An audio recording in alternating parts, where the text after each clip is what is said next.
Hei, satujen ystävä. Nyt kerron sinulle tarinan, joka kertoo siitä, kuinka Tipu Tip luuli taivaan olevan putoamassa. Ota itsellesi mukava asento. Ehkä tahdot sulkea silmäsi, että voit paremmin kuvitella tarinan mielessäsi. Nyt voit rauhoittua kuuntelemaan tarinaa. Mukavaa satuhetkeä sinulle. Taivas putoaa. Eräänä päivänä pieni, pörröinen ja keltainen tipu nimeltä Tipu Tip oli maatilan pihalla etsimässä jyviä välipalaksi. Se etsiskeli niitä joka puolelta, myös pihassa kasvavan tammen juurelta. Ja juuri silloin tammen terho putosi puusta ja kopsahti Tipu Tipin päähän. Tammen terho kimposi Tipun päästä ja lennähti pensaikkoon, eikä Tipu Tip ehtinyt huomata, mikä siihen oli osunut. Voi hyvänen aika, kauhistui Tipu Tip. Mitä minä teen? Mitä ihmettä minä nyt teen? Tipu alkoi pelästyneenä juosta ympyrää ja piipitti kauhistuneena. Paikalle kiirehti kauheaa vauhtia kana Kot, joka kysyi, mitä Tipu Tip oikein juoksi ja piipitti. Taivas putoaa, taivas putoaa, vastasi Tipu Tip ja jatkoi juoksemista ja piipittämistä. Kana kauhistui. Kot, kot, kot, kaakatti kana. Kysytään Kukkokiekuulta, mitä meidän pitää tehdä. Hän on vanha ja viisas, ja hän kyllä tietää, mitä silloin pitää tehdä, jos taivas putoaa. Kana Kot ja Tipu Tip juoksivat kovaa vauhtia Kukkokiekuun luokse. Kukko oli juuri heinäkasassa päiväunilla. Mikä kauhea meteli täällä on? Miksi te tuolla tavalla ryntäätte ja metelöitte? Kysyi ärtynyt Kukkokiekuu. Se ei ollut yhtään pitänyt siitä, että se oli herätetty kesken päiväunien. Herää, Kukko, nyt on tapahtunut kauheita, kotkotti kana. Taivas putoaa, taivas putoaa, piipitti Tipu Tip. Meidän täytyy lähteä kertomaan tästä kuninkaalle, sanoi Kukkokiekuu. Seuratkaa minua.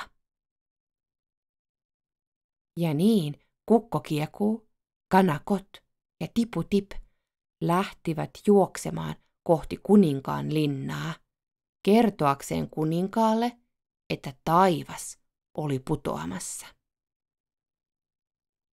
Ne kiekuivat, kaakattivat ja piipittivät matkallaan, ja lammessa uiva Ankka Anna huomasi heidät. Ankka Anna ui kiireesti lammen rantaan ja kaakatti. Oi oi, Kukko, kana ja Tipu, minne teillä on noin kova kiire? Taivas putoaa, taivas putoaa, piipitti Tipu Tip. Meidän pitää mennä kertomaan siitä kuninkaalle, kiekui Kukkokiekuu. Oi oi, kuulostaa vaaralliselta.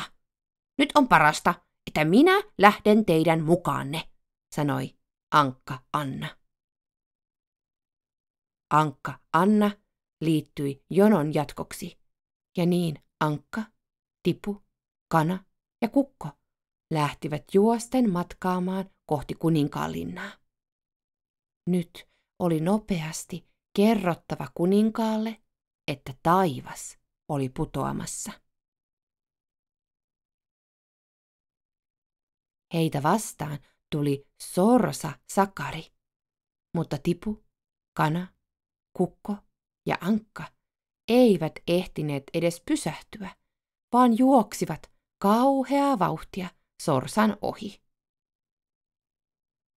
Sorsa Sakari päätti lähteä perään, ja se juoksi niin kovaa kuin räpylöistään pääsi ja saikin muut kiinni. Oletteko te osallistumassa juoksukilpailuihin? Se kysyi hengästyneenä. Meillä on tärkeä asia kuninkaalle, vastasi Ankka Anna. Meidän pitää mennä kertomaan, että taivas on putoamassa. Vai on taivas putoamassa? Minä tulen teidän mukaanne Kuninkaanlinnaan, ilmoitti Sorsa Sakari. Tipu tip, Kana kot, Kukko kiekuu, Ankka Anna ja Sorsa Sakari jatkoivat juoksuaan kohti Kuninkaanlinnaa.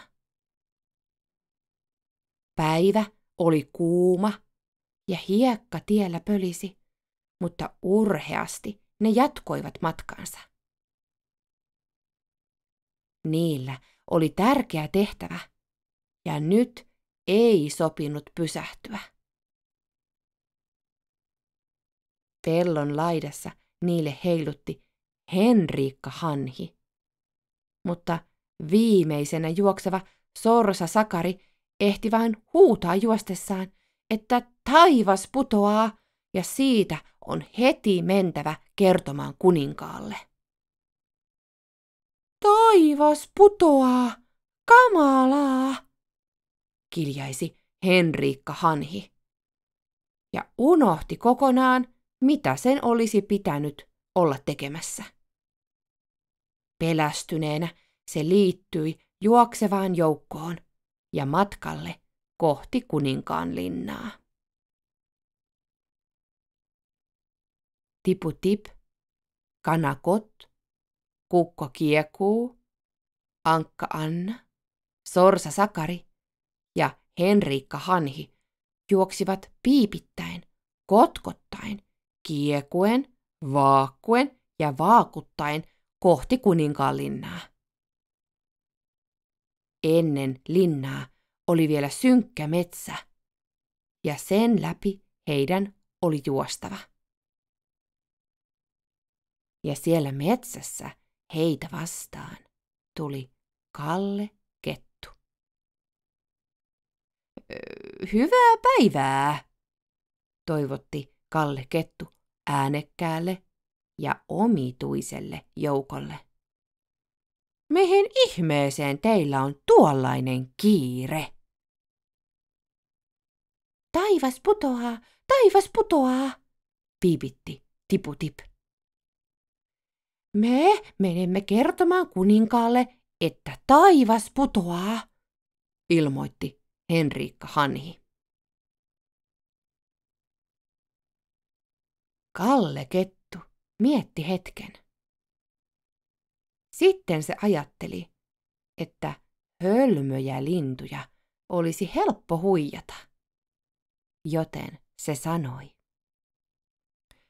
Voi kuulkaa, hyvät ystävät, minä satun juuri sopimasti tietämään oikotien Kuninkaanlinnaan. Olkaa hyvät ja seuratkaa vain minua. Kettu lähti juoksemaan metsään, ja Tipu tip, Kana kot, Kukko kiekuu, Ankka Anna, Sorsa Sakari ja Henriikka Hanhi seurasivat perässä. Kettu johdatti ne metsäpolkua pitkin vielä syvemmälle metsään ja suoraan omalle pesälleen. Kettu pysähtyi kotikolonsa suuaukon eteen ja sanoi: "No niin, pienet ystäväiseni, ryömikää vain tästä sisään, niin pääsette kuninkaanlinnaan tuossa tuokiossa." Tiputip ryntäsi sisään tunneliin ja Kanakot oli menossa perässä, kun se sattui vilkaisemaan ketun kasvoihin.